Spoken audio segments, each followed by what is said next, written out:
bonsoir à ceux qui viennent de nous rejoindre. Merci d'être connectés avec nous ce soir et bienvenue dans ce numéro des idées changent le monde. Ce soir, nous recevons Marie-Noëlle Clément, psychiatre et psychothérapeute, qui nous parlera de l'utilisation des outils numériques par les enfants, avec ce soir un focus sur les 0 à 9 ans. À la fin de sa présentation, vous aurez l'occasion de lui poser des questions en les rédigeant sur le chat. Pour suivre cette visioconférence en anglais, il suffit de cliquer sur le bouton interprétation en bas de votre écran et de choisir le canal anglais. If you would like to listen to this webinar in English, click on the interpretation button at the bottom of your screen and select the English channel. Donc, avant de passer la parole à Madame Clément, je passe la parole à Monsieur David Binan, le proviseur de l'IFS. Très bien, bonsoir à toutes et à tous. Bonsoir Marie-Paul, merci. Donc, bienvenue effectivement donc, à cette nouvelle visio-conférence ou donc webinaire dans le cadre de notre dispositif des idées changent le monde.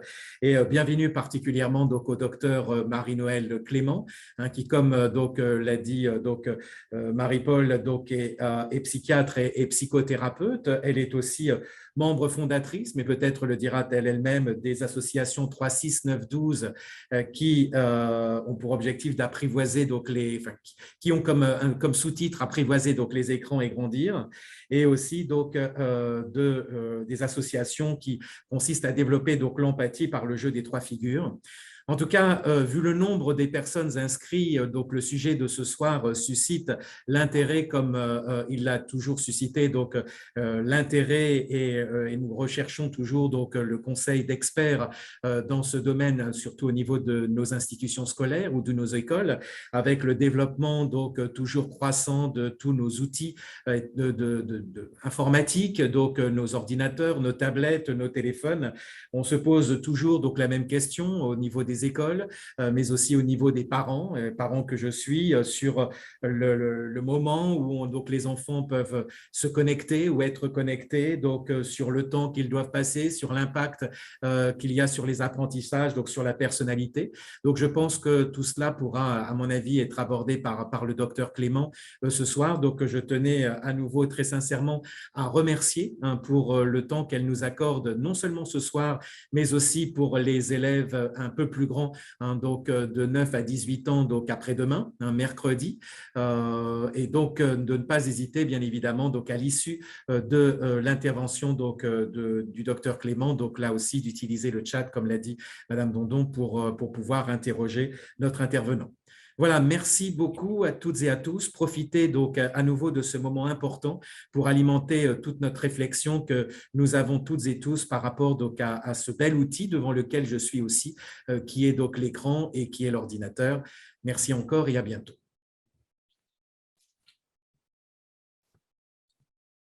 Alors, je pense que c'est à moi du coup. Bonjour à tous.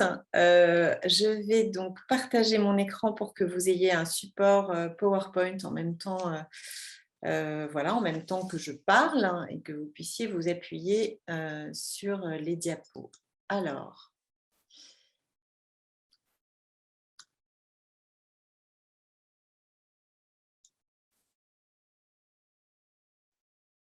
excusez-moi, je viens de le reperdre.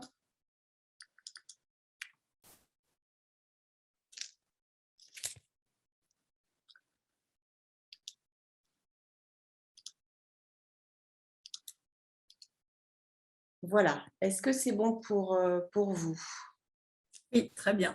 Merci. Merci pour la confirmation. Alors, effectivement, donc, comme cela a été dit en introduction, je suis psychiatre, pédopsychiatre, psychothérapeute. Je dirige un hôpital de jour pour enfants à Paris. Et par ailleurs, je travaille depuis très longtemps sur la question des relations des enfants aux écrans et sur les effets des écrans sur les enfants. Je travaille notamment avec un psychiatre qui voilà, qui fait des recherches et travaille depuis très longtemps sur la question, qui s'appelle Serge Tisseron. Nous avons fondé une association qui s'appelle 36912 Apprivoiser les écrans et grandir. Cette association fait partie d'une fédération d'associations qui s'appelle les Petits Laboratoires d'Empathie. Ce sont un certain nombre d'associations qui visent effectivement à développer l'empathie. Alors, on va parler effectivement aussi de l'empathie à propos de la question des écrans, puisque vous verrez qu'un excès de consommation d'écran peut nuire au développement des capacités d'empathie chez les enfants. Voilà, c'est une des raisons pour lesquelles nous avons fédéré cette association 36912 sous le label Petit Laboratoire d'Empathie. Alors, on va commencer. Donc aujourd'hui, on va parler principalement des 0-9 ans, donc la tranche d'âge des plus jeunes. Et puis mercredi, si vous êtes encore avec nous, on parlera des pré-ados et des ados, donc les 9-18. Donc Serge Tisseron, dont je vous parlais précédemment, vous le voyez apparaître là sur l'écran, donc même s'il n'est pas là, il est un peu avec nous. Donc le livre 36912 Apprivoiser les écrans et grandir, c'est effectivement le livre qui est à l'origine de la fondation de l'association. Je vous ai mis aussi quelques références qui me semblent intéressantes.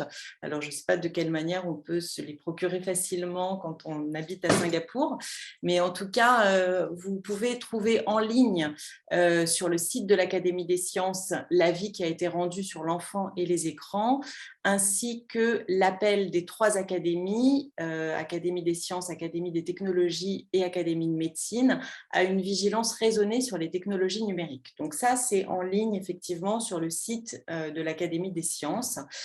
Et puis, je vous ai mis aussi la référence d'un petit livre que j'aime beaucoup, qui est paru en 2020, qui s'appelle « Votre enfant devant les écrans, ne paniquez pas », ce que nous disent vraiment les neurosciences.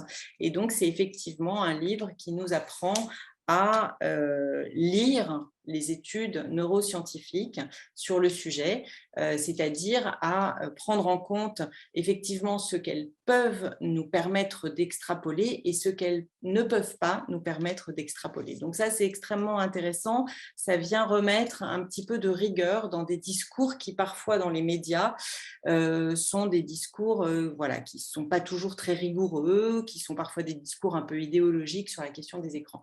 Donc, on va essayer effectivement aujourd'hui et mercredi d'être voilà, le plus rigoureux possible avec ce qu'on connaît, ce qu'on peut dire, ce qu'on ne connaît pas et donc ce qu'on ne peut pas affirmer.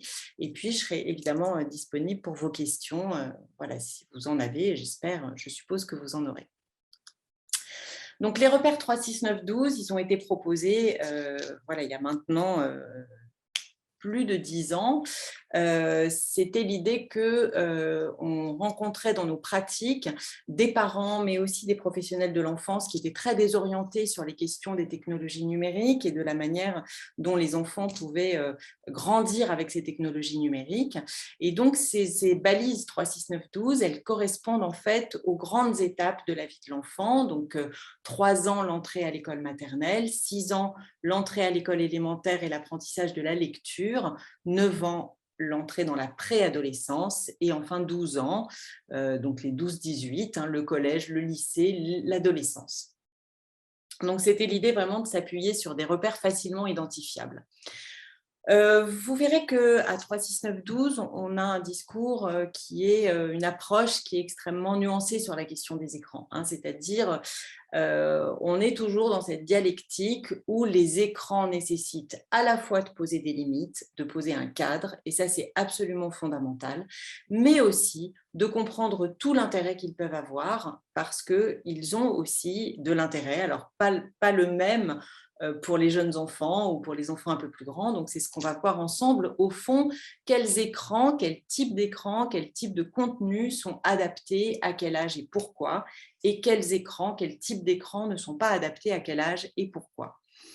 Donc, les grandes limites qui sont importantes à avoir en tête, mais on va revenir là-dessus pour nuancer beaucoup les choses et pour faire de la dentelle, là où je vais donner un espèce de coup de pioche.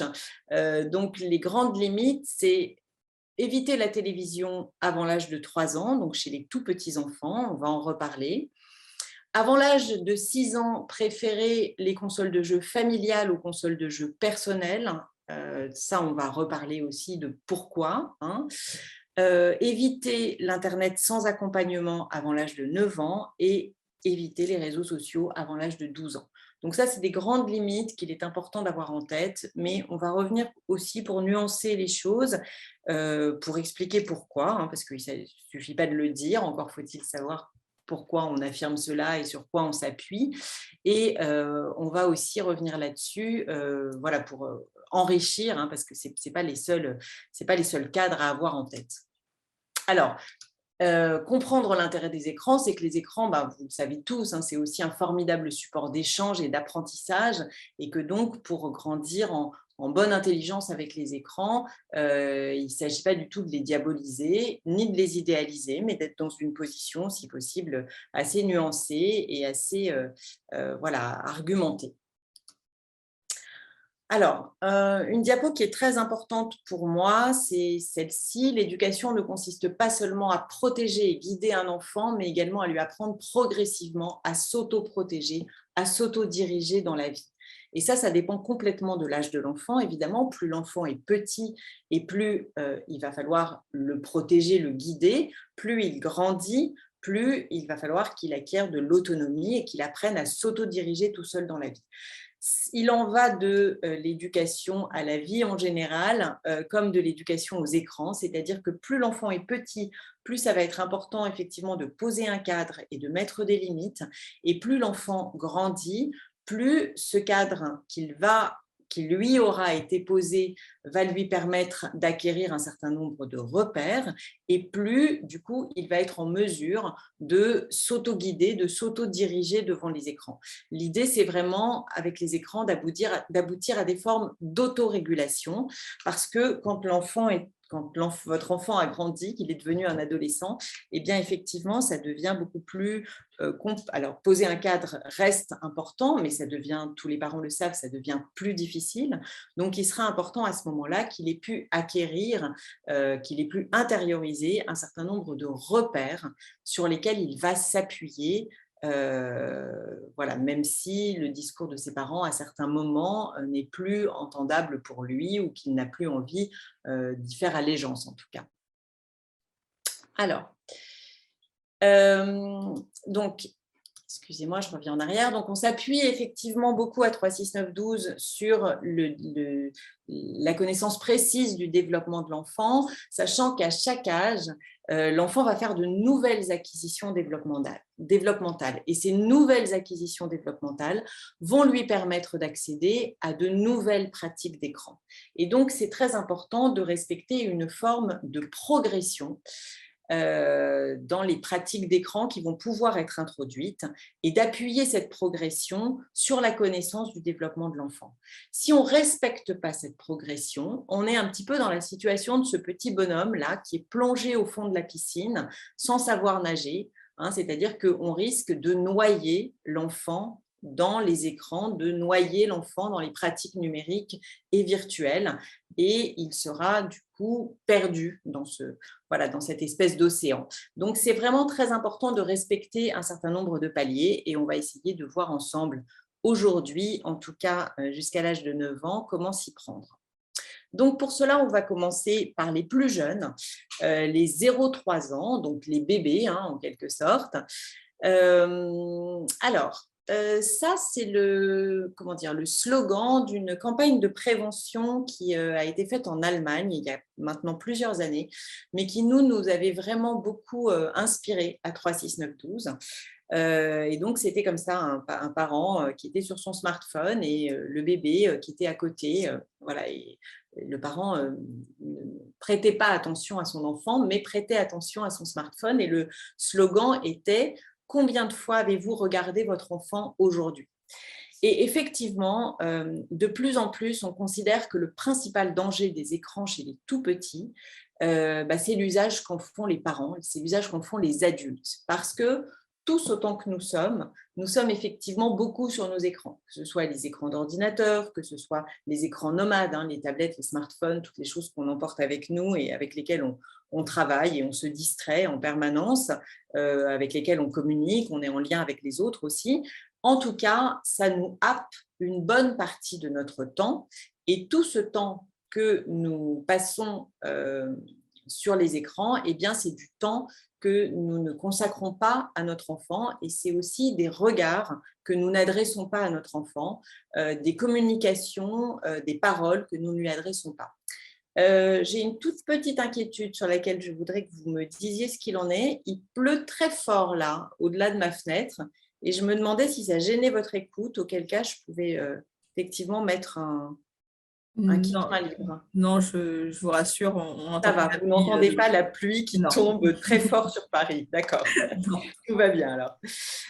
Voilà, donc c'est ce qu'on appelle ce phénomène d'être détourné quand on est parent, d'être détourné de l'attention envers son enfant par un écran. C'est ce qu'on appelle aujourd'hui la technoférence parentale, c'est-à-dire quand un outil numérique s'interpose dans la relation entre nous et notre enfant. Donc ça, c'est un phénomène vraiment extrêmement important qui commence à être de plus en plus étudié. On s'est beaucoup inquiété et on continue à s'inquiéter de les écrans chez les plus jeunes, les effets des écrans chez les plus jeunes, qu'est-ce que ça fait quand un enfant tout petit regarde beaucoup d'écrans, on va y venir évidemment. C'est beaucoup plus récent qu'on s'intéresse à cette interposition de l'écran dans la relation parent-enfant, qui est vraiment un phénomène très important et qui est aujourd'hui beaucoup étudié. Alors, on va venir maintenant à la question des effets des écrans sur les enfants les plus jeunes. Toutes les études montrent que les écrans non interactifs, donc on fait une différence entre écran non interactif et écran interactif. Les écrans non interactifs, qu'est-ce que c'est? C'est ceux qu'on ne peut absolument pas contrôler, donc c'est la télévision et les DVD. Les écrans interactifs, c'est tous les appareils sur lesquels on peut avoir un contrôle de l'écran, donc en général les écrans digitaux nomades, c'est-à-dire les tablettes numériques, les smartphones, bon, évidemment les ordinateurs, mais les plus jeunes enfants ne sont pas sur les ordinateurs. En revanche, ils peuvent avoir accès parfois à des écrans nomades de type tablette numérique ou éventuellement smartphone des parents. Donc, en tout cas, les études dont nous disposons sont surtout des études assez anciennes et assez solides qui ont été conduites sur les effets de la télévision chez les bébés. Et on sait, ces études, en tout cas, nous donnent des indications sur le fait que les écrans non interactifs pourraient avoir un effet négatif sur le développement. Je dis pourrait avoir, je vais revenir là-dessus parce que c'est ce que je vous disais tout à l'heure, il faut être assez vigilant sur ce que les études nous permettent réellement d'affirmer et sur les warnings qu'elles nous envoient pour nous dire attention, là il y a peut-être un danger, on n'est pas absolument certain que ça puisse avoir cet effet-là, mais on peut avoir cette inquiétude et donc par prudence, par mesure de prudence, posant un cadre à ce niveau-là. Voilà, donc on va revenir sur cette nuance-là. En tout cas, c'est très important, effectivement, en s'appuyant sur ces études dont je vais vous parler, de poser un cadre chez les enfants très jeunes. Et le cadre principal chez les tout petits, chez les 0-3 ans, c'est effectivement d'éviter que les tout petits aient une consommation télévisuelle régulière. Donc, quand on dit pas de télé chez les bébés de moins de 2 ans ou pas de télé chez les tout petits de moins de 3 ans, ça ne veut pas dire que c'est dramatique si un enfant regarde un dessin animé de temps en temps, on est bien d'accord. Ça veut dire ne pas prévoir dans l'emploi du temps de l'enfant, dans la journée de l'enfant, un temps télévisuel qui serait régulier, inscrit en quelque sorte, tous les soirs par exemple, après le bain, le dessin animé, etc. Plutôt éviter ce genre de pratique et laisser les choses garder un caractère un peu exceptionnel à cette chose-là. Donc, ce qu'on sait aussi, en revanche, une chose qu'on peut vraiment affirmer, c'est que toutes les études montrent que les enfants qui sont les plus gros consommateurs d'écran à l'adolescence sont aussi les enfants qui ont été les plus gros consommateurs d'écran dans la petite enfance. C'est-à-dire que ce qui se passe dans le rapport à l'écran dans la petite enfance va quand même déterminer quelque chose de l'appétence pour les écrans chez l'enfant plus grand, chez le pré-ado, chez l'ado, à une période où les choses deviennent effectivement plus difficiles à réguler. Donc, on sait effectivement que la prévention des usages excessifs des écrans à l'adolescence, ça commence vraiment dès tout petit, c'est-à-dire dès la crèche. Et on sait aussi, mais ça vaut pour tous les domaines de l'éducation, que l'exemple vaut mieux que le discours, puisque, comme vous le savez, les enfants apprennent beaucoup par imitation. Alors, on essaie toujours à 3, 6, 9, 12, comme je vous l'ai dit, d'avoir un regard un peu nuancé sur les choses, donc se demander au fond à chaque tranche d'âge quels sont les avantages qu'il pourrait y avoir dans les pratiques d'écran ou dans certaines pratiques d'écran et quels dangers à l'inverse il pourrait y avoir. Alors bon, chez les tout petits, il faut être très honnête, les avantages des écrans, on peine quand même à les voir. En tout cas, aucun risque qu'un enfant prenne un retard quelconque sur le plan technologique s'il n'est pas mis en contact avec des outils numériques dans sa petite enfance. Donc, on a tout le temps d'attendre pour introduire les écrans dans la vie de l'enfant. On parlera un tout petit peu des tablettes tactiles également. Sur la question des dangers et des risques des écrans, effectivement, il y en a. Alors, je suis désolée pour cette diapositive qui est un peu concentrée en texte, mais en même temps, elle est très importante. Elle parle d'une grosse étude qui a été menée depuis 1997 par Linda Pagani, professeure à l'école de psychoéducation à l'Université de Montréal. Et c'est une grosse étude qui a porté sur plus de 2000 enfants et qui a porté sur la consommation télévisuelle des tout-petits. Linda Pagani a pris sa cohorte de 2000 enfants et a regardé à l'intérieur de cette cohorte quelles étaient les consommations télévisuelles des enfants dès le plus jeune âge. Et ensuite, elle a observé ces enfants dans leur développement avec une sorte de point d'étape régulier. Et elle a essayé de mettre en relation la consommation télévisuelle avec ce qu'elle observait du développement de ces enfants. Là où c'est important d'être très précis dans ce qu'on dit, c'est que c'est ce qu'on appelle une étude de corrélation. C'est-à-dire qu'elle observe les choses et elle se dit, tiens, je constate que les enfants qui ont le plus regardé la télévision quand ils étaient tout petits, sont des enfants qui, statistiquement, présentent plus ce type de difficultés. Par exemple, les enfants, puisque c'est le cas, les enfants qui ont beaucoup regardé la télévision quand ils étaient petits sont des enfants qui, statistiquement, développent leur langage un peu plus tard. Donc, c'est bien d'une corrélation statistique dont on parle, c'est-à-dire que elle ne peut pas affirmer à partir de cette étude qu'il y a un lien de cause à effet. Parce que vous comprenez bien que quand un enfant passe beaucoup de temps devant la télévision, quand il est tout petit, il faut aussi s'interroger sur pourquoi cet enfant passe, je ne sais pas, 2 heures, 3 heures, quelquefois 4 heures devant la télévision alors qu'il n'a que 18 mois ou 24 mois, par exemple. Et donc, quand on s'interroge sur pourquoi, on se dit aussi que peut-être il y a un contexte familial qui fait que c'est compliqué à ce moment-là pour les parents de s'occuper de leur enfant parce qu'ils sont pris par d'autres choses, peut-être par leur travail, peut-être par des difficultés familiales, peut-être par des difficultés sociales. En tout cas, il y a un moment où ils sont en difficulté pour consacrer du temps à leur enfant et cet enfant passe du temps devant la télévision.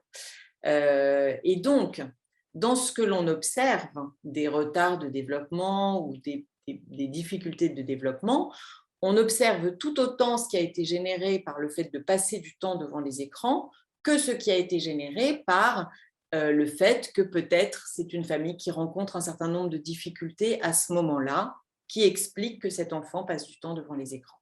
Voilà, j'espère que j'ai été suffisamment claire. Donc, en tout cas, les choses, elles ne sont pas à prendre comme parce qu'un enfant regarde beaucoup la télévision quand il est petit, voilà ce qui se passe. Tac, tac, tac. Non, il est plus en risque d'eux. Donc, il est plus en risque, effectivement, d'avoir un retard de développement du langage. Sachant que quand elle a regardé les enfants à l'âge de 8 ans, elle a constaté que ce retard de langage avait été rattrapé. Ce qui veut dire que c'est un retard essentiellement au démarrage, à l'entrée dans le langage. Les enfants qui ont le plus regardé la télé quand ils étaient petits sont plus en risque d'être en surpoids à l'adolescence. Plus en risque également d'avoir des difficultés d'attention, de concentration en classe, de désinvestir la question scolaire. Elle a constaté aussi, quand elle a vu ses enfants à l'adolescence, que ceux qui avaient le plus regardé la télévision quand ils étaient petits étaient ceux qui étaient plus en risque d'avoir une attitude passive face au monde. Donc des enfants un peu moins autonomes, un peu moins habiles sur le plan social, qui pouvaient être plus facilement constitués en bouc émissaire dans les cours de récré, par exemple, ou au contraire, des enfants qui pouvaient surréagir quelquefois sur un mode un peu agressif, dans un certain nombre de situations sociales. Donc, c'est des résultats qui sont très importants, mais encore une fois, on parle bien en termes de risque, hein, on ne parle pas en termes de, c'est de relations de cause à effet strictes. Hein. Ce qu'on observe aussi chez les très jeunes enfants qui regardent beaucoup la télévision, ou qui la regardent suffisamment en tout cas, puisque voilà, on a dit que le mieux était le moins possible, c'est que c'est des enfants qui sont plus souvent en situation d'insécurité psychique, qui vont présenter des troubles du sommeil et des troubles, des difficultés en tout cas relationnelles avec les autres enfants dans les espaces de vie collectifs.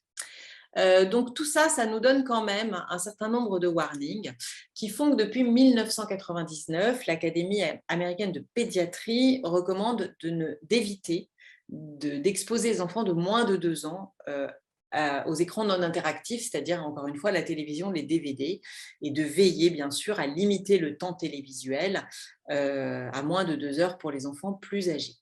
Sachant que voilà, 2 heures, même pour un enfant de 5 ans, par exemple, c'est déjà beaucoup de télévision, à mon sens, au quotidien.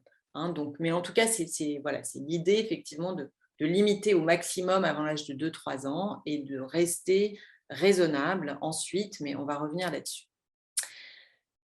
Un petit slide qui me paraît tout à fait important, c'est c'est des schémas que j'ai pris dans le livre de Nicolas Poirel que je vous ai présenté tout à l'heure et que je trouve très intéressant. Il est maintenant recommandé dans les carnets de santé en France de ne pas laisser la télévision allumée dans une pièce où un bébé se trouve, même si l'enfant n'est pas à proprement parler devant la télévision, simplement s'il joue, par exemple, dans la même pièce.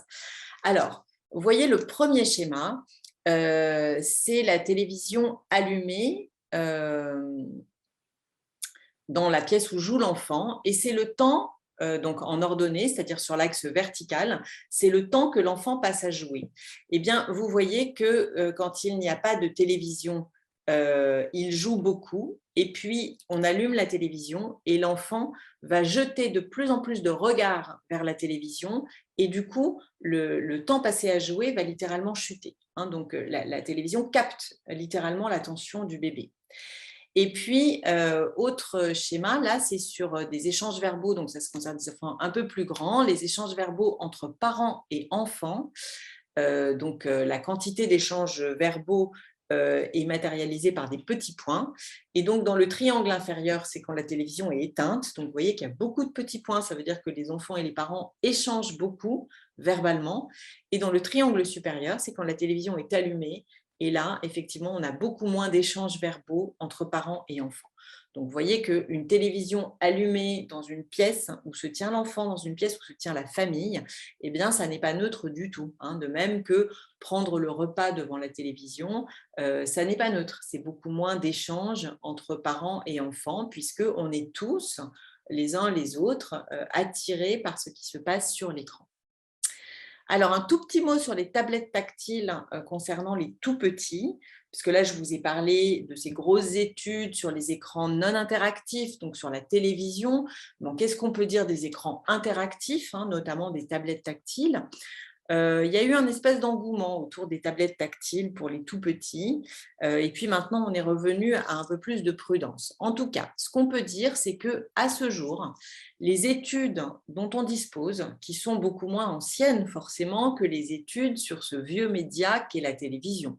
Ce sont des études plus récentes, ce sont des études un peu moins solides en nombre d'enfants observés.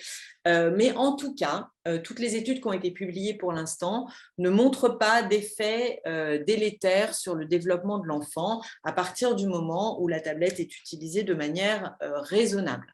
Donc, ce qu'on préconise pour les tablettes tactiles, c'est de ne pas laisser l'enfant seul avec une tablette tactile. Ce n'est pas tout à fait un jouet comme les autres quand même. Et puis, surtout, l'enfant n'est pas en capacité d'en faire un usage intéressant quand il est tout petit, donc avant l'âge de 3 ans. Il n'est pas en capacité d'en faire seul un usage intéressant. Donc, les tablettes tactiles, oui, ça peut être intéressant à condition que l'enfant soit accompagné par un adulte, que ce soit en temps limité, avec évidemment des applications adaptées pour jouer. Je dis pour jouer parce que ce qu'on entend, nous, beaucoup dans les consultations, c'est ah bah c'est bien la tablette tactile, c'est super parce qu'avec la tablette tactile, mon petit apprend à compter ou il apprend les lettres, etc.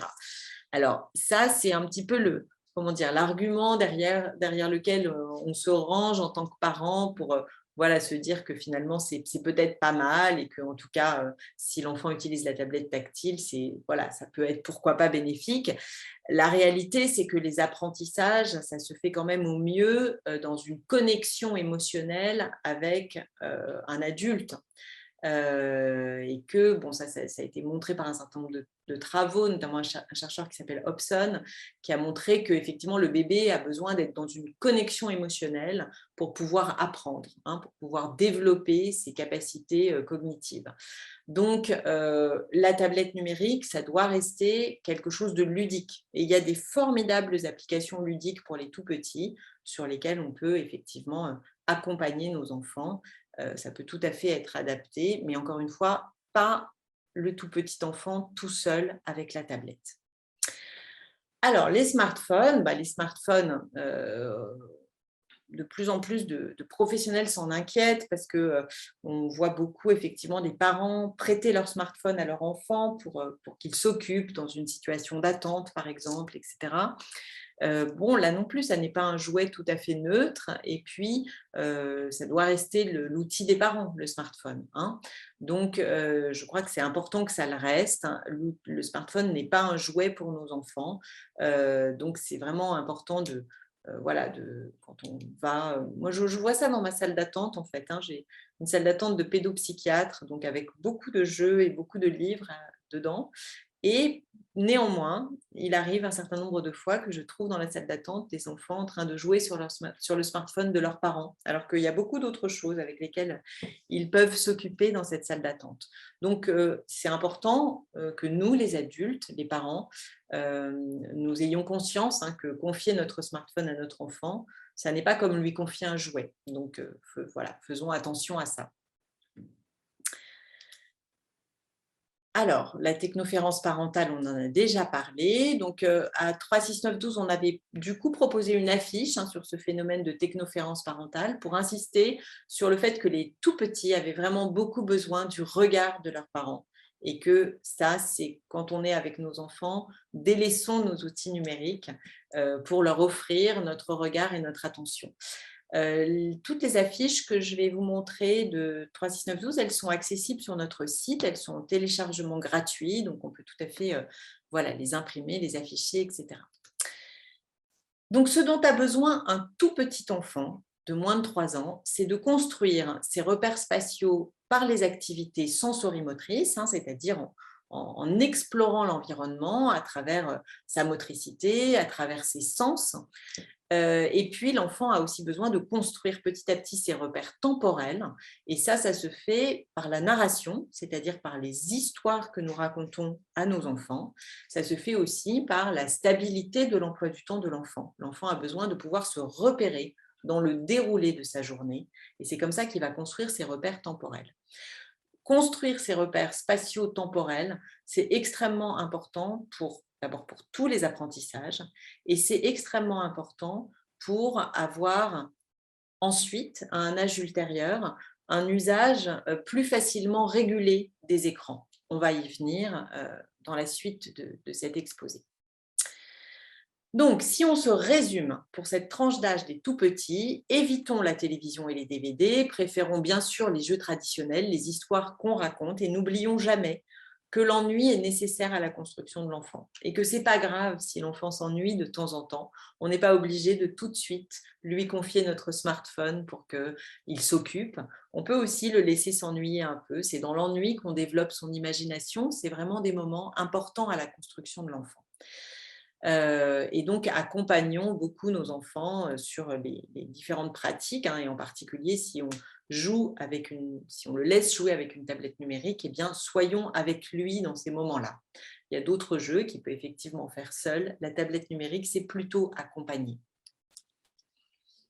Alors, quelques recommandations qui sont valables en réalité à tout âge. Je les introduis ici, mais elles sont applicables pour les enfants, y compris plus grands.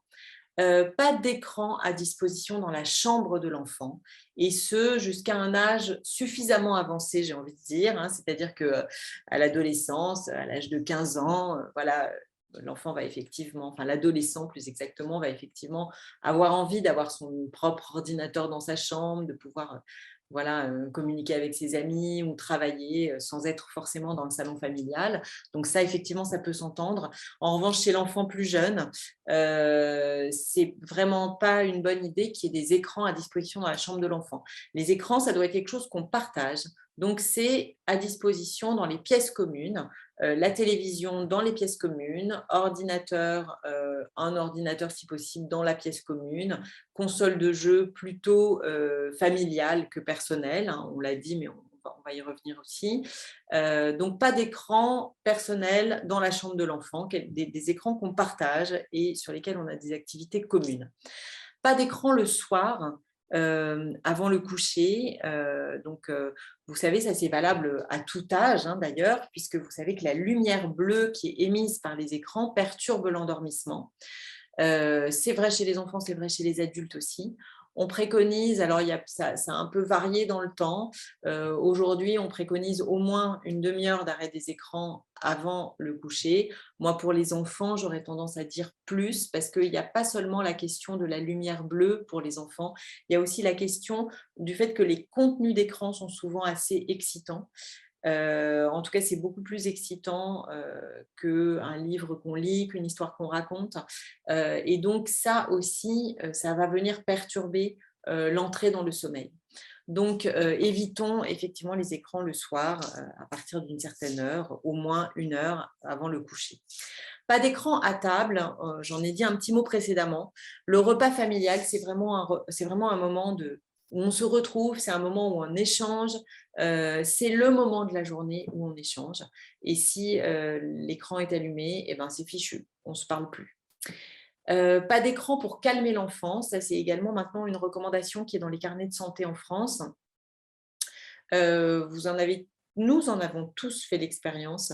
Les écrans sont très efficaces à court terme pour calmer les enfants. Un enfant qui fait une crise, vous allumez un dessin animé ou vous lui donnez une application numérique ou je ne sais quoi, immédiatement il se calme. Et donc c'est bien pour ça que c'est compliqué, c'est parce que ça marche et que donc on est tenté de renouveler cela. Malheureusement, si ça marche à court terme, c'est une assez mauvaise idée à moyen et à long terme parce que l'enfant va s'habituer au fait que se calmer, ça équivaut à avoir un écran devant soi. Et il va donc, dans les moments où il ne se sent pas bien, le réclamer. Et peut-être il va aussi être amené à faire des crises de colère ou des sortes de caprices pour obtenir l'écran, puisqu'il sait qu'alors ses parents sont tentés de le lui donner pour qu'il se calme. Donc, on rentre alors dans un espèce de cercle vicieux. Donc, c'est vraiment, encore une fois, efficace, mais pas une bonne idée de confier un écran à un enfant pour se calmer.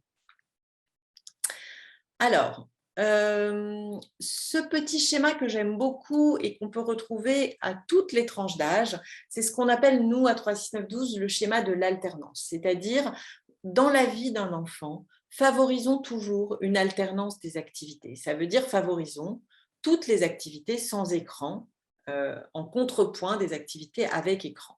Donc, la taille des roues que vous voyez apparaître sur votre écran va varier en fonction de l'âge de l'enfant. Quand l'enfant est tout petit, on a dessiné une petite roue d'écran toute petite, elle pourrait même quasiment ne pas être là. Les jeux, les jouets ont une place évidemment très importante dans la vie de l'enfant à cet âge-là. Les livres peuvent être introduits très tôt, même dès avant que l'enfant ne parle. Mais en tout cas, ce qui est toujours important dans la vie d'un enfant, c'est qu'il puisse y avoir une alternance des activités et que l'enfant ne soit pas fixé sur un seul type d'activité. Donc ça, c'est quelque chose qui est à lui, qui est à encourager, qui est à stimuler à la maison. Alors, on va passer sur les enfants un petit peu plus grands, à savoir les 3-6. Et là, on arrive à l'école maternelle. C'est une période où le développement de l'enfant explose littéralement. Il y a un grand nombre d'acquisitions qui se font dans cette période. Donc, évidemment, le développement du langage.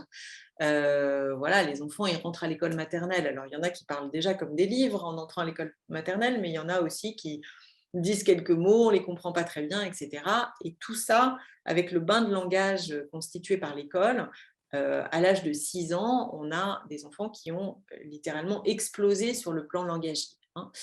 C'est aussi un âge où l'enfant accède à ce qu'on appelle la représentation, le symbolique, c'est-à-dire qu'il devient capable de se représenter un objet ou un être absent. Et ça, c'est vraiment un moment fondateur dans le développement de l'enfant. Il devient capable également de représenter les choses, c'est-à-dire qu'il va commencer à dessiner. Il va commencer à entrer également dans les jeux de faire semblant, c'est-à-dire,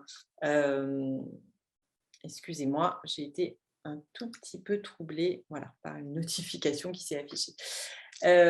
Donc, il va entrer dans les jeux de faire semblant, c'est-à-dire qu'il va être en capacité de se dire, il va être en capacité de jouer en prenant différents rôles, c'est-à-dire en inventant des jeux où on va dire que je serai la marchande de légumes et on va dire que tu viendrais m'acheter mes fraises, on va dire que je serai le prince et que tu serais la princesse, on va dire que tu serais le gendarme et que je serais le voleur, etc. C'est ce qu'on appelle les jeux de faire semblant. Et puis, c'est un âge auquel l'enfant développe considérablement sa créativité. Il y a aussi un moment fondateur entre 4 et 5 ans, c'est ce qu'on appelle l'accès à la théorie de l'esprit. L'accès à la théorie de l'esprit, c'est la capacité à se représenter ce que l'autre pense. Avant l'âge de 4 ans et demi, ça n'est pas possible pour un enfant. C'est-à-dire qu'un enfant a le sentiment que ce qu'il y a dans sa tête à lui et ce qu'il y a dans votre tête à vous, c'est la même chose. On est tous habités par la même chose dans notre tête. Et puis, il réalise entre 4 et 5 ans que c'est plus compliqué que ça et qu'en fonction de notre expérience du monde et de notre expérience de la vie, eh bien, on a des choses différentes en tête. Et ça, c'est vraiment un moment très important dans le développement de l'enfant parce que c'est un moment où tout d'un coup, il entre dans la capacité de comprendre la complexité du monde, un petit peu à son niveau, il n'a que 4 ans et demi, mais quand même, c'est un moment où, où il commence à saisir que le monde est plus complexe que ce qu'il imaginait. Donc, le développement de la créativité à cette période, c'est aussi quelque chose de très important. Et donc, vous voyez qu'en bas de la diapo, j'ai placé un petit enfant avec un appareil photo sur le nez. Alors, ce n'est pas juste pour faire une jolie image, c'est parce que nous sommes très attachés à 3, 6, 9, 12, à beaucoup encourager les pratiques de création d'images pour les enfants. Alors, pourquoi ? Eh bien, parce que les enfants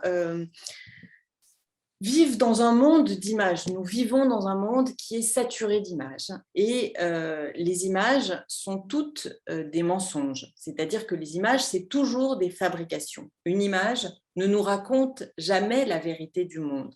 Ça, c'est très important de l'avoir en tête. Donc, nous, adultes, nous avons ça à peu près en tête.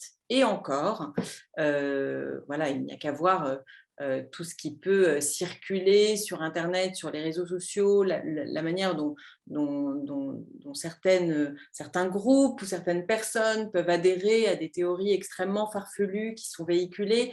Donc, croire aux images que nous voyons, c'est quand même une tentation que nous avons de façon assez naturelle.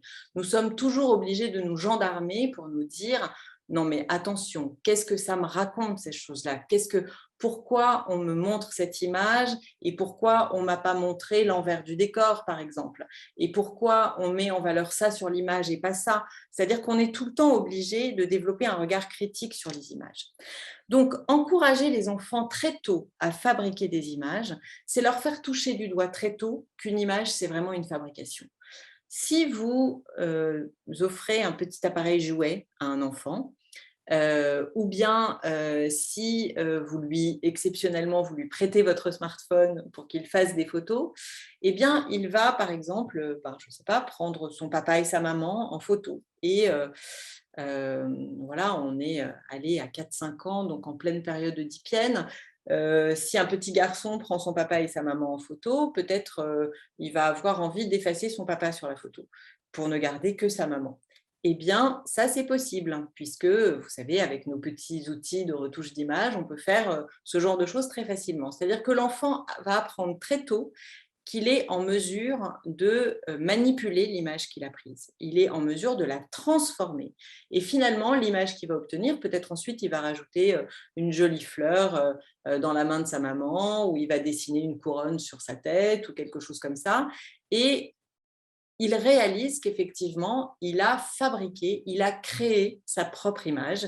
Et l'image qu'il avait prise au départ n'a plus rien à voir avec l'image qu'il a finalement obtenue. Donc ça, c'est vraiment quelque chose de très important pour développer le sens critique de nos enfants face aux images.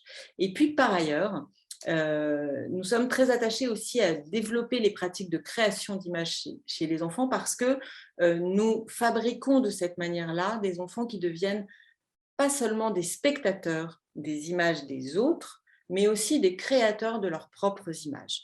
Et ça, c'est vraiment très important parce que quand l'enfant va grandir, à l'adolescence par exemple, eh bien, il va pouvoir effectivement avoir un positionnement différent face aux images et face au contenu d'images s'il est lui-même habitué, s'il a envie, s'il a le souhait de fabriquer ses propres images, ses propres vidéos, ses propres contenus numériques. Ce n'est pas du tout la même position que d'être simplement un spectateur passif des images qui sont proposées par les autres. Donc, encourager ça le plus tôt possible, c'est vraiment très important. Donc, ça veut dire confier un petit appareil de photo à un enfant, même très jeune.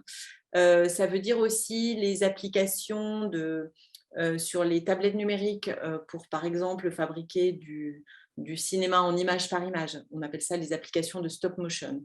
L'enfant, par exemple, va jouer avec ses petites figurines, il va imaginer une petite scène et il va mettre ses petites figurines, faire des photos, les mettre dans des positions différentes et ensuite l'application va lui permettre, à partir de là, d'animer la scène qu'il a fabriquée et ainsi, il obtient un tout petit film animé. Donc, c'est des choses qui peuvent se faire avec les enfants assez tôt, qui sont très ludiques et qui le mettent vraiment en position de devenir un créateur d'images. Un peu plus tard, ça sera important d'initier les enfants à la programmation informatique, au codage, parce que c'est aussi des pratiques qui vont le rendre maître des outils numériques et pas seulement encore une fois, quelqu'un qui pourrait être éventuellement le sujet ou être manipulé par les outils numériques. Il peut aussi, lui, s'il est capable d'aligner quelques lignes de code, eh bien, ça le met dans une position complètement différente face aux outils numériques. Alors, un petit mot sur la question de l'intelligence visuospatiale. Vous savez que nous n'avons pas une seule forme d'intelligence, nous en avons plusieurs. Ce qui constitue notre intelligence, c'est finalement la somme de toutes les formes d'intelligence qui la composent. Il y a l'intelligence verbale, c'est l'intelligence qui nous permet de raconter, qui nous permet de mettre en mots. Il y a l'intelligence visuospatiale, c'est celle qui nous permet de nous repérer dans l'espace, d'avoir une construction spatiale opérante. Il y a toutes les intelligences sensorielles. Voilà, l'intelligence auditive, voilà, tout ce qui passe par les sens et qui nous permet voilà, de percevoir un certain nombre de choses dans le monde qui nous entoure. Il y a l'intelligence relationnelle, c'est l'intelligence de la relation avec l'autre. L'intelligence émotionnelle, c'est de quelle manière nous sommes capables de nous servir de nos émotions pour en faire un outil de compréhension du monde et de la relation avec l'autre. J'en oublie forcément. L'intelligence motrice, c'est l'intelligence du corps. Voilà. Donc, il y a de multiples formes d'intelligence et les écrans développent particulièrement l'intelligence visuospatiale. Il y a de nombreuses expériences qui ont été faites sur les joueurs de jeux vidéo qui montrent qu'une pratique régulière des jeux vidéo va développer un certain nombre de compétences sur le plan visuospatial que ne vont pas développer de la même manière des personnes qui ne jouent pas aux jeux vidéo. Voilà. Donc ça, c'est important de le savoir. Mais du coup, ça veut dire aussi que quand nos enfants sont devant les écrans, ils mobilisent tout particulièrement leur intelligence visuospatiale. Or, l'intelligence qui est particulièrement sollicitée dans le cadre scolaire, c'est bien sûr, vous le savez tous, l'intelligence verbale, l'intelligence narrative. Donc, si un enfant passe beaucoup de temps devant les écrans, si vous voulez, il y a quelque chose d'un peu mathématique qui est que les journées n'ont que 24 heures et que ce qu'on fait pendant quelques heures de la journée, eh bien forcément, c'est renoncer aussi à d'autres choses. Donc, si les enfants sont devant les écrans, ils mobilisent particulièrement leur intelligence visuospatiale. Si nous voulons en quelque sorte compenser ça, il faut aussi pouvoir les inciter à mobiliser davantage par d'autres supports leur intelligence verbale et narrative, parce que c'est cette intelligence-là qui est particulièrement sollicitée dans le cadre scolaire. Et donc, il y a un petit truc qui est tout simple et qu'on aime bien donner aux parents, qui est quand votre enfant passe un temps devant les écrans, eh bien, prenez le temps, dans le repas qui va suivre, par exemple, de discuter avec lui de ce qu'il a fait. Ah bah, je t'ai vu tout à l'heure, tu regardais un dessin animé. Alors, qu'est-ce que c'était? Raconte-moi. Qu'est-ce que c'était l'histoire? Qui étaient les personnages? Est-ce que ça t'a plu? Pourquoi? Donc, tout simplement faire parler les enfants de ce qu'ils font et de ce qu'ils voient sur les écrans, c'est un formidable support pour développer de façon toute simple en famille à la maison l'intelligence verbale et narrative des enfants. Ça nous permet aussi de nous rendre compte de quelque chose qui est qu'entre 3 et 6 ans, l'intelligence narrative, les repères narratifs sont quand même extrêmement fragiles. C'est-à-dire qu'un enfant qui regarde un dessin animé, mettons un long métrage classique de Walt Disney qui dure 1h20, un enfant de 3 ans, au bout de quelques minutes, il n'est plus en capacité de raconter l'histoire qu'il est en train de regarder. C'est-à-dire qu'il voit des images qui se succèdent, mais il n'est pas en capacité de les mettre en lien pour en faire une histoire. Et ça, les repères narratifs, ça se met en place petit à petit entre 3 et 6 ans. Et à l'âge de 6 ans, l'enfant entre au CP, c'est le moment de l'apprentissage de la lecture, etc. Les repères narratifs sont, chez la plupart des enfants, à peu près en place. Mais un enfant jeune, c'est très compliqué pour lui. Donc, ça veut dire quoi? Ça veut dire que si on propose à un enfant de 3-4 ans de regarder des dessins animés, eh bien, il faut que ce soit des formats très courts. Pas du tout de long métrage, parce qu'il est dans l'incapacité, effectivement, de suivre une narration aussi longue. Alors, un petit élément encore. Beaucoup de programmes regardés par les jeunes enfants sont des programmes qui ne leur sont pas spécifiquement destinés, parce que la télévision peut être allumée, par exemple, dans le salon familial. Donc ça, il faut être aussi vigilant à ça. Beaucoup de familles, moi je rencontre ça dans ma pratique, beaucoup de familles mangent devant le journal télévisé. Le journal télévisé, avant l'âge de 9-10 ans, pour un enfant, c'est très, très compliqué. C'est émotionnellement compliqué et puis de toute façon, il n'y comprend pas grand-chose. Et donc, toutes les fois où un enfant se trouve devant un programme télévisé dont il n'est pas capable de comprendre le sens, en réalité, c'est quelque chose qui constitue une forme de violence pour lui. parce qu'à ce moment-là, il est effectivement dans une situation de vulnérabilité qui fait que toute image potentiellement un peu dérangeante, s'il ne peut pas la mettre en sens, s'il ne peut pas la placer dans une narration, eh bien, c'est quelque chose qui va le troubler, le mettre mal à l'aise. Alors, ça, je vais passer là-dessus. Je reviendrai sur le jeu des 3 figures si ça vous intéresse. Donc, entre 3 et 6 ans, c'est un âge où l'enfant a besoin de découvrir toutes ses possibilités sensorielles et manuelles. Souvenez-vous, c'est vraiment l'âge où la créativité explose littéralement. Il convient très tôt, dès cet âge-là, d'établir des règles très claires sur le temps d'écran. Il y a une question à laquelle je ne peux jamais répondre. Je suis sûre que plusieurs d'entre vous vont la poser et pourtant c'est très difficile d'y répondre. C'est quelle est la durée d'écran adaptée à 3 ans, à 4 ans, à 6 ans, à 9 ans, etc. On n'a pas d'études qui nous permettent d'affirmer ça, de dire, ben voilà, à tel âge c'est tant, c'est pas plus. Donc ça veut dire qu'il faut que chacun ait un petit peu de bon sens à cet égard, mais ça dépend aussi du contexte familial dans lequel l'enfant vit. Il y a des familles dans lesquelles, effectivement, on est plus sur les écrans. Et ce n'est pas forcément dramatique si il y a quelque chose d'une parole qui accompagne tout ça, si on en discute, si on débat, etc. Ça peut même être très intéressant. Il y a des familles dans lesquelles, en revanche, voilà, on est plus peut-être dans la culture du livre, etc. Et peut-être on n'a même pas la télévision. Et dans ces cas-là, effectivement, les règles qu'on va proposer à nos enfants, ben, probablement, elles sont plus restrictives en termes de temps d'écran. Mais en tout cas, quel que soit le contexte, il faut que les règles soient claires. Il faut qu'elles existent. Il faut toujours que soit associée une durée à un écran. C'est-à-dire que si l'enfant demande à regarder un dessin animé, on peut dire oui, mais on doit toujours dire oui, d'accord, tant de minutes, 20 minutes, 30 minutes, 35 minutes, 40 minutes, peu importe, mais en tout cas, il faut toujours qu'il y ait une durée pour que petit à petit, ça c'est un élément important pour développer l'autorégulation chez les enfants, c'est que petit à petit, l'enfant puisse intégrer la notion du temps qui passe devant l'écran. Parce que devant un écran, nous avons tous tendance à oublier le temps qui passe. Et les mondes numériques sont des mondes où le temps n'existe plus. Donc, toujours associer une durée à un écran, c'est vraiment très important. Respectons les âges indiqués sur les programmes, en particulier si on n'en connaît pas le contenu, hein, il faut être assez vigilant à cet égard. Donc tout à l'heure, j'ai dit, préférons des consoles de jeux familiales aux consoles de jeux personnelles. C'est principalement par rapport à ce que je vous disais sur les capacités narratives de l'enfant.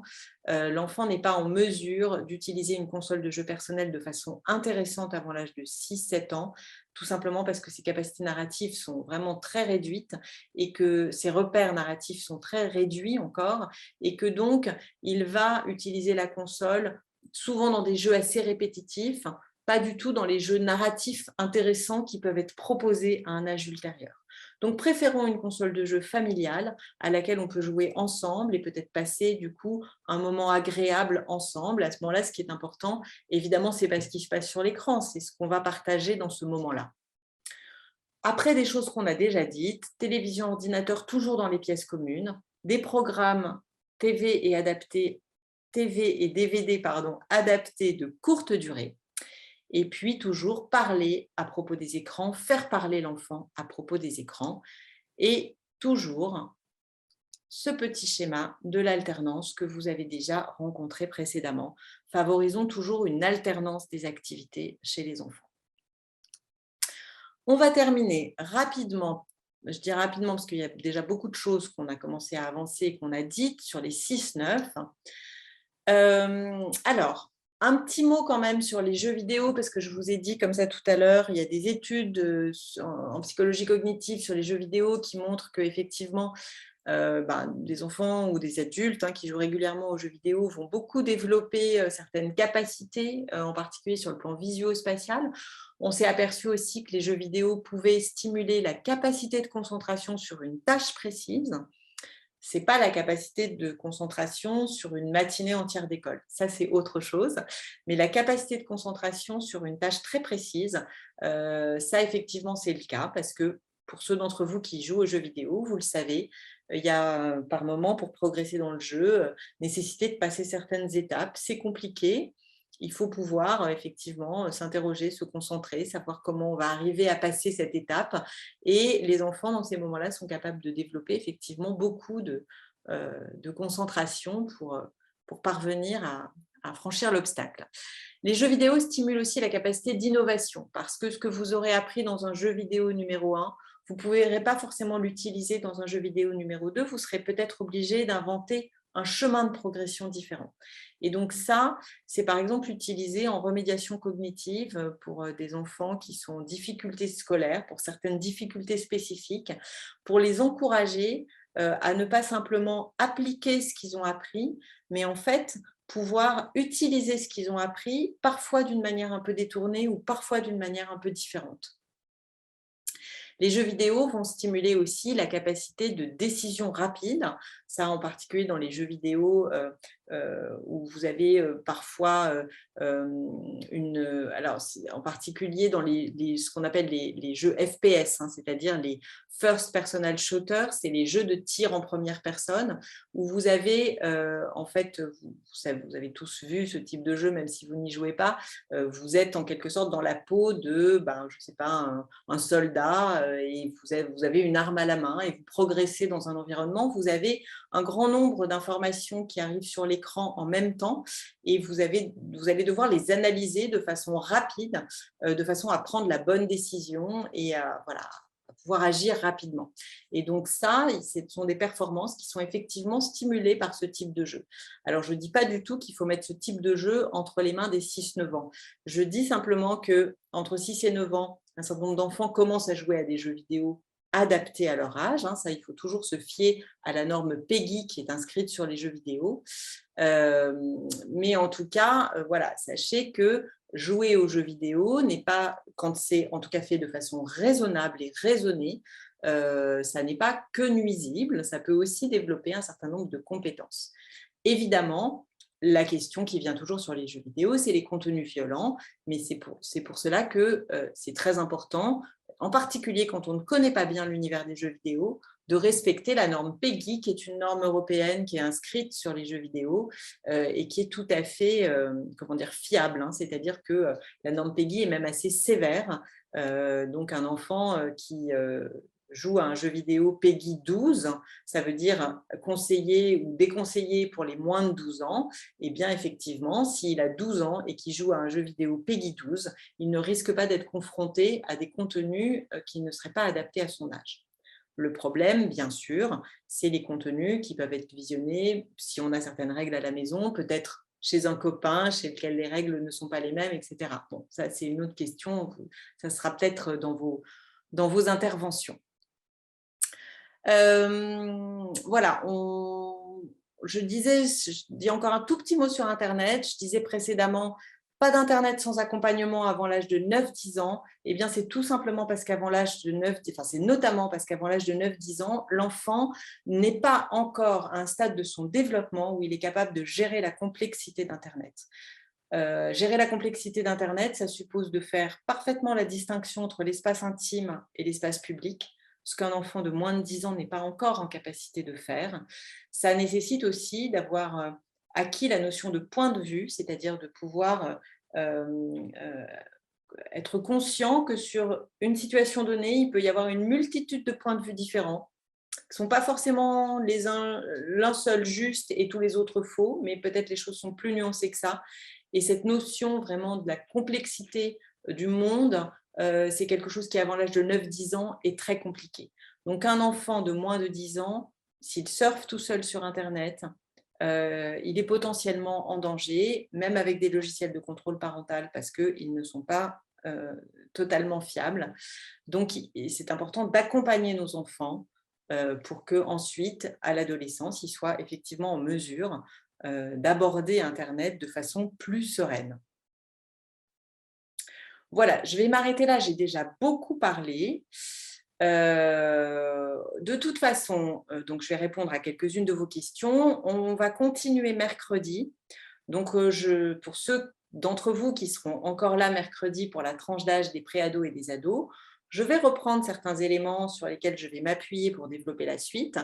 Voilà. Et puis, nous entrerons effectivement un peu plus dans le vif du sujet sur les questions qui touchent à Internet notamment, aux réseaux sociaux, etc.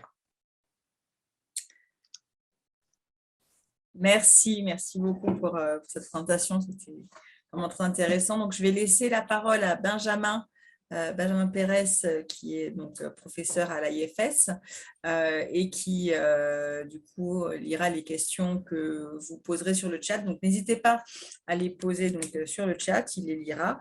Voilà, donc, Benjamin, je te passe la parole. Oui, bonsoir à tous. Alors, il n'y a pas encore de questions sur le chat, donc vous êtes invités à en poser évidemment. Incroyable.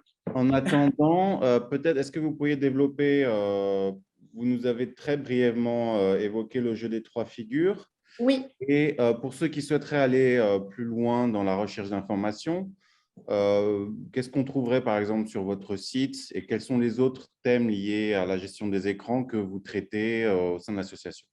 D'accord. Alors, le jeu des 3 figures, en fait, c'est un dispositif qui a été proposé par Serge Tisseron en 2007. Et on a fait en 2007 une recherche-action pour voilà, en évaluer l'efficacité.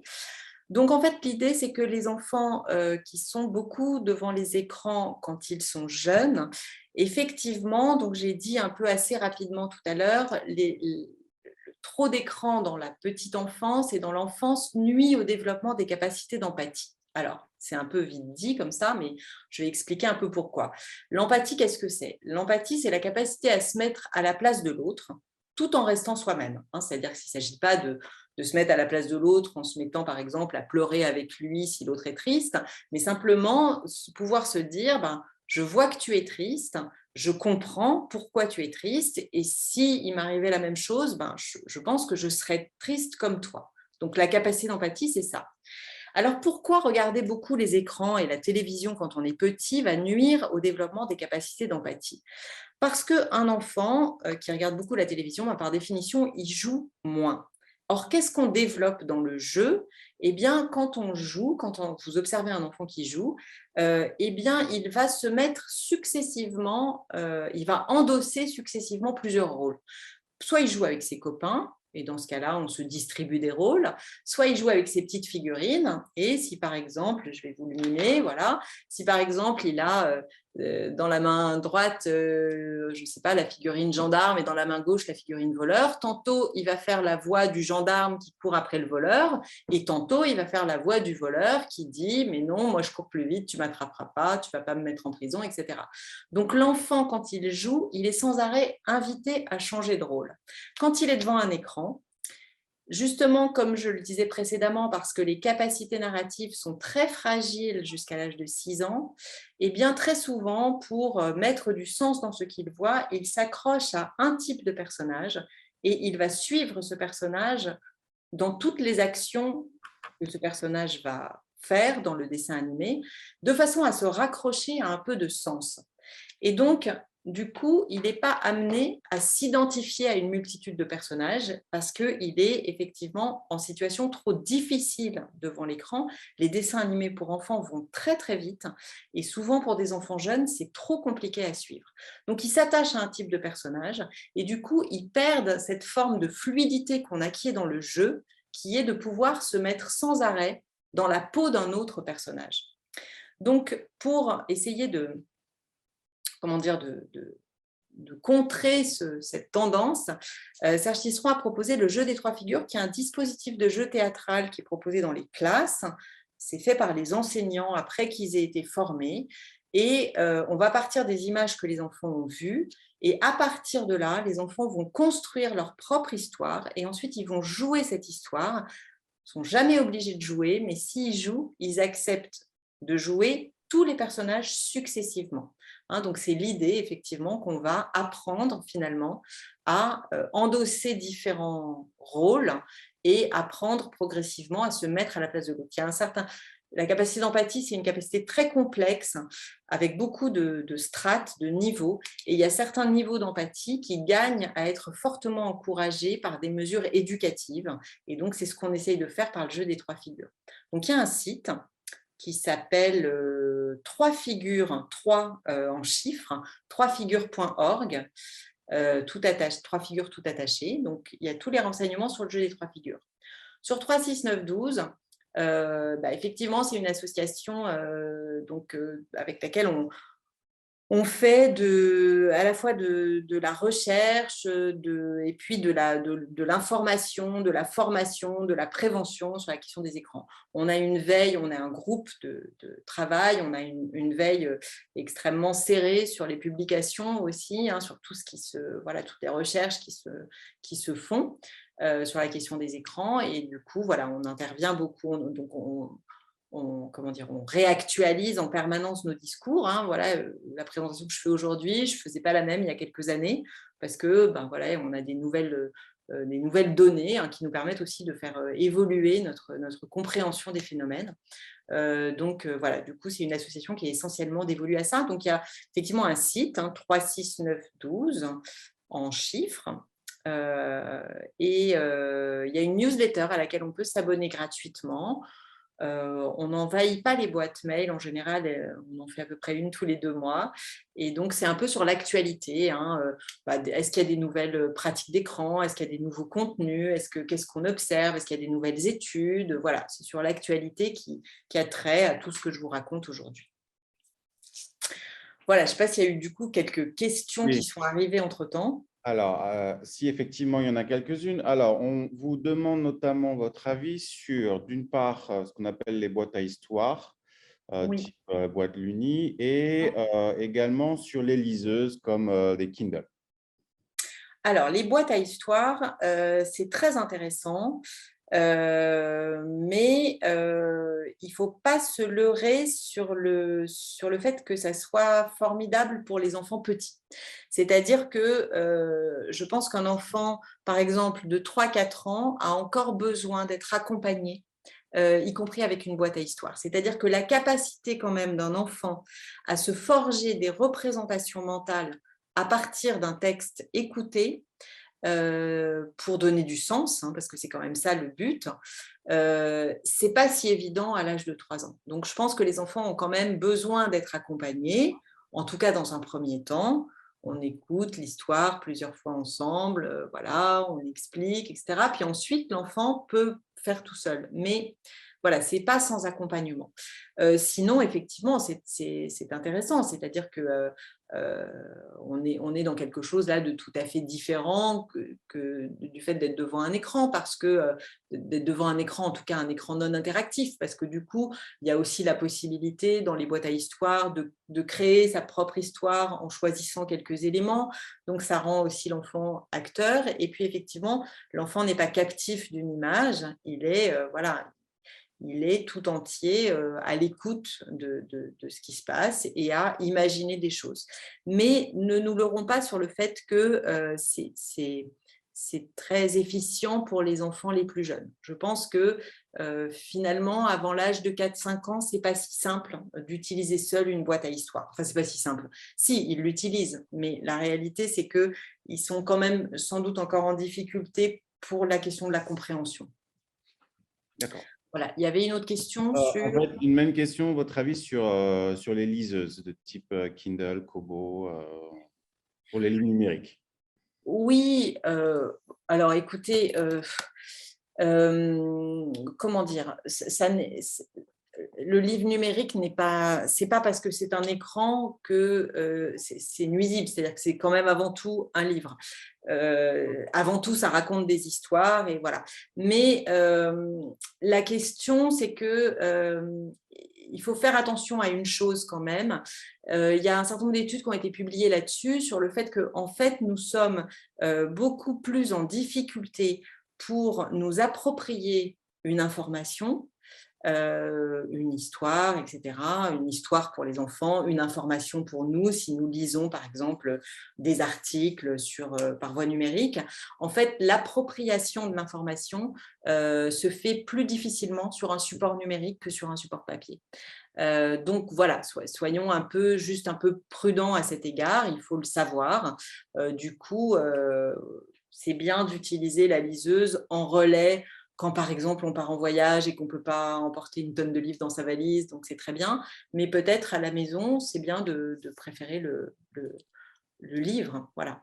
Donc il y a des espaces où le support numérique est intéressant parce qu'il permet effectivement soit d'alléger les cartables, soit d'alléger la valise, etc. Et donc dans ce cas-là, effectivement, c'est bien de pouvoir avoir ce support-là. Et puis dans les espaces où en revanche on peut utiliser le livre papier, c'est bien voilà, c'est un peu la question de l'alternance dont on parlait tout à l'heure. C'est bien de garder les deux types de supports, c'est important. Très bien. Alors, nous avons également une question, vous l'avez rapidement évoqué, sur l'âge à partir duquel les enfants pourraient avoir leur propre smartphone, notamment pour communiquer avec des parents, des grands-parents. Évidemment, ici, le contexte étant loin de la famille souvent, ça peut être une demande récurrente. Alors, écoutez, oui, votre contexte est effectivement un peu particulier. Donc, la question du smartphone, on en parlera plus amplement mercredi. En tout cas, à la fin de l'école élémentaire, c'est une question qui commence à se poser. Bon, quelquefois même avant, il y a des enfants qui ont des smartphones plus tôt. Mais ce qu'on constate, en tout cas nous, ici en France, c'est que dans une classe de 6e, en tout cas ici à Paris, dans la grande ville dans laquelle nous sommes, dans une classe de 6e, 90 ou 90% des enfants ont un smartphone. Donc, c'est vrai que le passage au collège, par exemple, c'est le moment où la question se pose et où les parents, en général, achètent le smartphone. C'est souvent pour des questions, enfin, en tout cas, c'est ce qui est dit, souvent pour des questions de déplacement. Il va prendre le métro tout seul, il faut qu'on puisse se joindre, etc. Il faut bien réfléchir à l'usage en fait qu'on en a, c'est-à-dire est-ce que c'est indispensable ou pas. Par exemple, dans la situation dans laquelle vous êtes, il y a aussi la possibilité, j'imagine, de faire des Skype sur l'ordinateur familial avec la famille qui est loin. Et peut-être que quand l'enfant est petit, c'est peut-être à privilégier plutôt qu'un outil qui lui serait personnel, sur lequel il pourrait être joint ou joindre les grands-parents, seul. Peut-être que quand l'enfant est petit, privilégions encore quelque chose qui fait un peu, qui réunit finalement la famille. La question est difficile, comment dire ? Moi, je ne vais pas vous dire, il y a un âge à partir duquel, oui, ça fonctionne, et un âge en dessous duquel, non, surtout pas. Ça dépend tellement des situations individuelles et familiales. Mais en tout cas, réfléchissons bien à la question de l'usage. C'est-à-dire, voilà, qu'est-ce qu'on en attend, quel est l'usage. Et du coup, si on achète par exemple à Paris un smartphone à un enfant qui rentre en 6e parce qu'on veut pouvoir suivre un petit peu ses déplacements, savoir si tout va bien dans le métro, etc., faisons attention à prendre un forfait sur lequel il ne va pas avoir un accès Internet illimité, mais au contraire un accès Internet très réduit, de façon à ce qu'il ne puisse pas se connecter sur Internet quand il est, par exemple, au collège, quand il est même sur le trajet entre le collège et la maison, etc. Parce que finalement, la question du smartphone, c'est ça, c'est l'accès Internet illimité. Si le smartphone, c'est juste pour communiquer avec la famille, puis ensuite avec les amis, c'est pas le drame. La question du smartphone, c'est principalement pouvoir accéder à Internet et à n'importe quel contenu d'Internet tout le temps.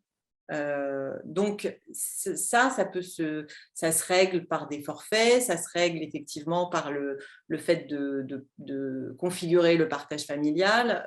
Donc il y a toutes ces questions-là qui sont vraiment à réfléchir au moment où on achète un smartphone à un enfant. Et puis les règles à l'intérieur de la famille, c'est-à-dire à quel moment on a le droit de l'utiliser, à quel moment on n'a pas le droit de l'utiliser, à quel moment il reste, je ne sais pas moi, dans le tiroir de l'entrée de la maison, et réfléchir aussi que c'est des règles qui s'appliquent à tous. C'est-à-dire que si on demande à l'enfant de ne pas utiliser son smartphone à table, de ne pas utiliser son smartphone après telle heure le soir parce que c'est le moment d'aller se coucher,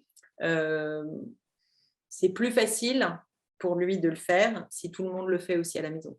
C'est-à-dire que si nous continuons, par exemple, à prendre un appel à table, alors qu'on a demandé à l'enfant de ne pas se servir de son smartphone à table, eh bien, ça va évidemment être une difficulté. Donc, il y a, comment dire, acheter un smartphone à l'enfant, c'est se poser toutes ces questions-là. Donc, c'est un peu, voilà, ça implique quelque chose forcément d'un peu compliqué, mais voilà, l'éducation, c'est quelque chose de passionnant.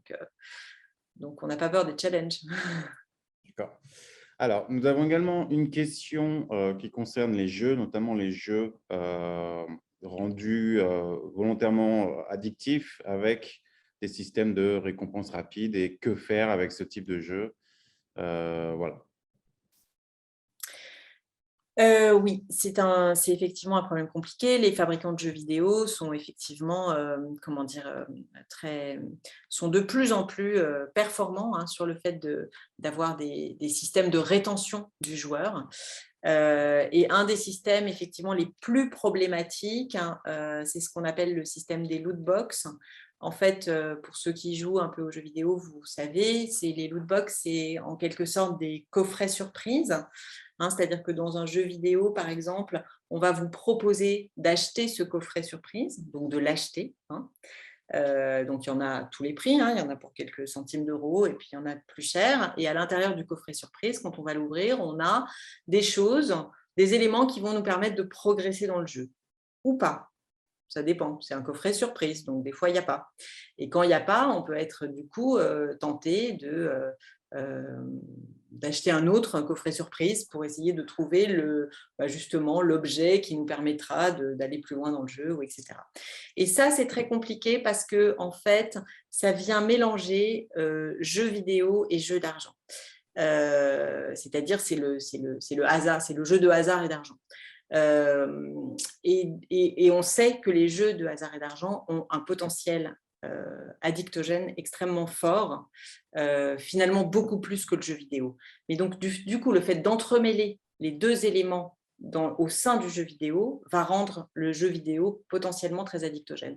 On reviendra mercredi sur la question de l'addiction aux écrans et de l'addiction en particulier aux jeux vidéo, parce qu'il y a des nuances à apporter là-dedans. Ce n'est pas tous les jeux vidéo en réalité qui sont addictogènes, mais ceux qui introduisent ce type de système le sont effectivement beaucoup. Puis il y a d'autres systèmes de rétention du joueur, mais celui-ci est vraiment le pire. Donc, c'est compliqué parce que ça demande pour les parents, ça demande aux parents de savoir quand même à quoi jouent leurs enfants. Et il y a effectivement des jeux qui sont plutôt à éviter du fait qu'ils utilisent ce type de système, tandis que d'autres jeux sont tout à fait intéressants. Et pour les parents, quelquefois, ce n'est pas facile effectivement de savoir vers quel jeu il peut être potentiellement intéressant ou pas de guider leur enfant. Donc, parlez beaucoup avec vos enfants. Demandez-leur beaucoup qu'est-ce que c'est que ce jeu vidéo, comment ça fonctionne, qu'est-ce qu'il y a dans ce jeu vidéo. Sur les jeux vidéo sur lesquels il y a ce type de système de rétention, c'est vrai qu'il faut essayons au maximum de décourager nos enfants d'y jouer ou en tout cas cadrons l'usage qu'ils en font. Ça, c'est vraiment important. Mais vraiment, je vous encourage tous à communiquer beaucoup avec vos enfants sur leur pratique d'écran, que ce soit jeux vidéo ou autre d'ailleurs, mais là on parle des jeux vidéo, parce que nous sommes tous très vite dépassés sur ce plan-là. Et donc, parlons avec eux parce qu'ils ont des tas de choses à nous apprendre d'abord. Et ensuite, du coup, ça permet aussi peut-être de mettre certains garde-fous à certains endroits. Voilà, je ne sais pas si j'ai complètement répondu à la question. Il n'y a pas de recette miracle, c'est-à-dire que la seule chose qu'on peut faire, c'est déconseiller, cadrer, voire dire à un enfant, en fonction de son âge, moi je ne suis pas d'accord pour que tu joues à ce jeu-là. Voilà, on peut dire ça en tant que parent, on a le droit de dire je ne suis pas d'accord pour que tu sortes le soir après 22h, je ne suis pas d'accord pour que tu joues à ce jeu-là. C'est possible de dire non. même si les règles, elles sont, comme chacun le sait, elles sont faites pour être détournées. Hein. Donc, voilà, les enfants savent très bien, et les ados en particulier, savent très bien les détourner. Mais en tout cas, symboliquement, ça pose quelque chose aussi qui vient dire, moi, je ne suis pas d'accord et je t'explique pourquoi je ne suis pas d'accord. D'accord. Alors, nous avions également une question sur le cas des enfants qui ont des difficultés ou des retards de développement du langage notamment et de motricité fine. Oui. Et est-ce que certains types d'écrans ou certains écrans peuvent finalement aider, et notamment sur, on va dire, des enfants autour de l'âge de 5 ans? Je pense que c'est un cas précis. Avant juste que vous répondiez, parce que Le temps passe. je regarde de l'heure. Oui. Je ne voudrais pas retenir Madame Clément. Peut-être que ce sera l'une des dernières questions à laquelle on répondra. Et puis, il y avait pas mal de questions qui concernaient des préadolescents et des plus grands. Donc, du coup, on pourra y revenir. On se retrouve mercredi pour ça. Mercredi, voilà. Je vous laisse répondre. Alors, pour la psychomotricité fine, la motricité fine en tout cas, écoutez, en fait, les études qui ont été faites sur l'usage des tablettes numériques chez les tout petits, je vous ai dit tout à l'heure, elles n'ont pas montré d'effets délétères sur le développement des enfants, c'est-à-dire que c'est des études où on a observé comment les enfants se servaient des tablettes numériques et puis on a observé les éléments de leur développement, et par rapport à ceux qui ne se servaient pas de tablettes numériques, il n'y avait pas de différence. Voilà. Mais ce qu'on a remarqué en revanche, c'est que ceux qui se servaient des tablettes numériques avaient développé des aptitudes de motricité fine un peu plus importantes. Donc voilà tout ce que je peux vous livrer. Ça veut pas forcément dire qu'il faut que vos enfants utilisent la tablette numérique de façon intensive, mais en tout cas, il peut y avoir effectivement des jeux, le fait de contrôler l'écran en fait par le doigt va pouvoir effectivement développer quelque chose, semble-t-il, au niveau de la motricité fine. Bon, c'est à prendre avec des pincettes, parce que c'est des études qui sont assez récentes et ça mérite d'être encore inventorié. Mais voilà, pour ce qui est du langage, il n'y a rien de mieux que l'interaction avec l'entourage. C'est-à-dire que aider un enfant à développer son langage, c'est raconter des histoires, lire des livres, discuter, nommer tout ce qu'on fait, nommer tous les objets, voilà. Donc ça, c'est pas les écrans, ils n'y peuvent pas grand-chose à ça. Voilà. Très bien. Est-ce qu'on a le temps pour une dernière question ou est-ce qu'on s'arrête là? Je pense qu'on arrive. Moi, j'ai le temps pour une dernière question. D'accord. Alors, il y avait Merci, madame. Oui. Peut-être vous pourriez nous dire un mot, puisqu'on a parlé, je pense, essentiellement des usages récréatifs, finalement, à la maison. Est-ce que pour conclure, sur les tranches d'âge qui nous intéressent ce soir, vous pourriez nous dire quelques mots des usages éducatifs et la gestion, les enfants? Il y a une question sur dont on répondra plus tard, sur les Chromebooks, notamment donnés à l'école. Mais est-ce que vous avez quelques mots sur justement la place des usages éducatifs des écrans à la maison? Alors, quand vous dites usage éducatif, est-ce que vous voulez parler, par exemple, de logiciels ou d'applications à caractère éducatif, ou est-ce que vous voulez parler d'usage qui serait, entre guillemets, fléché par l'école? Oui, certainement. Par exemple, comment gérer le temps que les enfants passent prétendument à étudier sur des écrans, voilà. Oui. Alors, nous, on fait bien la différence entre effectivement les usages récréatifs et les usages de travail, entre guillemets, que ce soit le travail même pour les adultes, mais en tout cas, là, le travail scolaire en l'occurrence. C'est-à-dire qu'il y a une petite chose que je n'ai pas dite tout à l'heure, mais qui est vraiment intéressante. En fait, je vous ai dit, il faut toujours établir des règles claires sur le temps d'écran.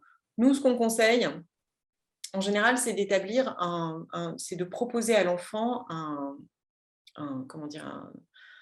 un temps hebdomadaire d'écran. C'est-à-dire dire, en fonction de l'âge, ce n'est pas le même, bien sûr, mais par exemple, un enfant de 7 ans, écoute, moi, je suis d'accord pour que dans la semaine, tu passes, par exemple, 3h30 devant les écrans.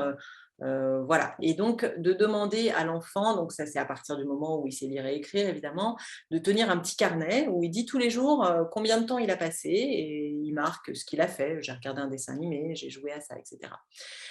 Donc, ça permet, c'est très bien pour l'apprentissage de l'autorégulation, en fait. Mais dans ce temps-là, nous, on n'inclut pas le temps de travail. C'est-à-dire que c'est uniquement la question des usages récréatifs et de loisirs.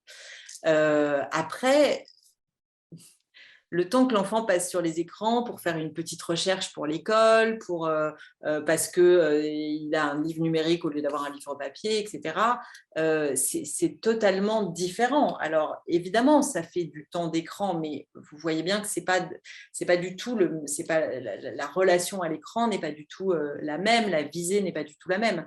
Donc, du coup, on fait vraiment la distinction entre les deux.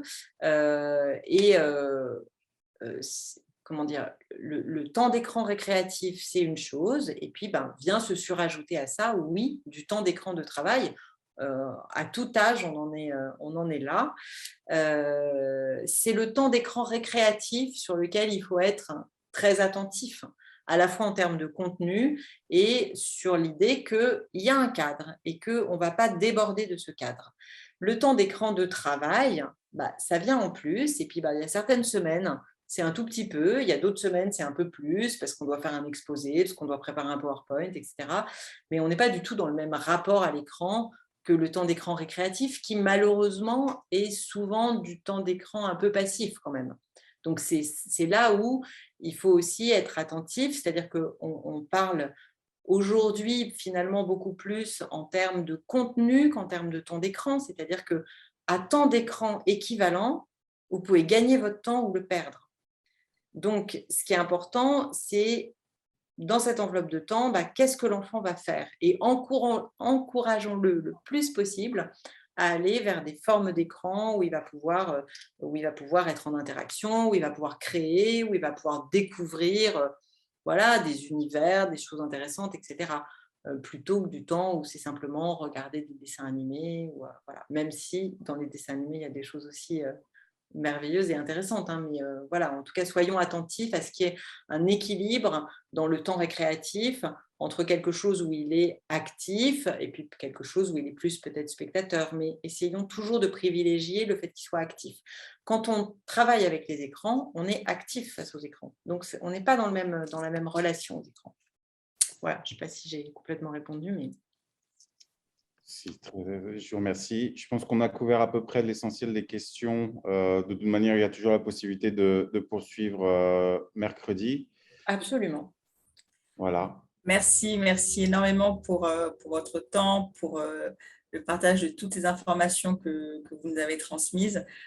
Donc, comme on l'a répété depuis tout à l'heure, la suite pour les 9-18 ans, ce sera mercredi à la même heure, à 19h.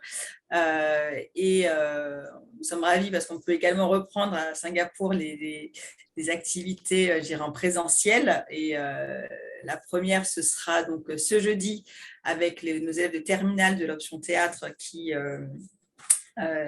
présenteront la pièce de Céline Delbecq, Le vent souffle sur Erzébeth. Le 9 juin, on aura un autre webinaire qui sera animé par également des élèves de terminale sur le gaspillage de l'eau et sur l'implication de ces élèves justement dans l'association Safe Water Gardens.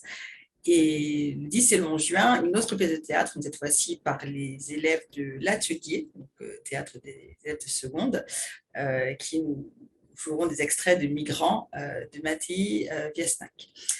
Merci beaucoup, Madame Clément, pour ce midi pour vous et ce soir pour nous. Et donc, je vous dis donc à jeudi. Pour ceux qui, mercredi. Pour ceux qui ne seraient pas encore inscrits, vous pouvez retrouver les liens d'inscription sur notre site internet www.ifs.edu.sg sur donc, la partie événements. Très bonne soirée à tous et à mercredi. Merci, bonne soirée. Au revoir.